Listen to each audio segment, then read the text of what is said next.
తెలంగాణ రాష్ట్ర ప్రభుత్వం మత్స్యకారుల అభివృద్ధి కొరకు సీఎం కేసీఆర్ కృషి చేస్తున్నారని చెప్పారు ఎమ్మెల్యే బీరం హర్షవర్ధన్ రెడ్డి. మత్స్యకారుల జీవనోపాధికై ఉచిత చేప పిల్లలను అందిస్తామని చెప్పారు. నాగర్ కర్నూలు జిల్లా కొల్లాపూర్ మండలం సోమశీల్లోని శ్రీశైలం కృష్ణా బ్యాక్ వాటర్ లో 10 లక్షల చేప పిల్లలను వదిలారు. కులవృత్తులను కాపాడేందుకు రాష్ట్ర ప్రభుత్వం కృషి చేస్తుందని ఎమ్మెల్యే పేర్కొన్నారు.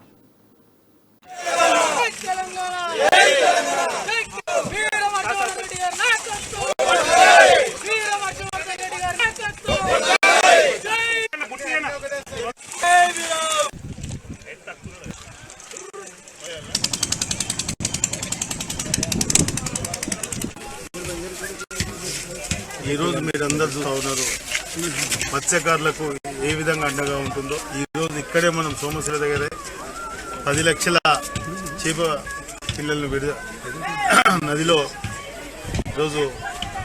వేయడం జరిగింది. ఏదైతే తెలంగాణ రాష్ట్ర ప్రభుత్వం హరిత విప్లవం, నీలి విప్లవం, ఈరోజు ఈ నీలి విప్లవం ద్వారా మత్స్యకార కుటుంబాలకు అత్యధికంగా లాభం జరుగుతుంది. ఇక్కడ ఉండే సోమశిల గ్రామస్తులు ఉన్నారు.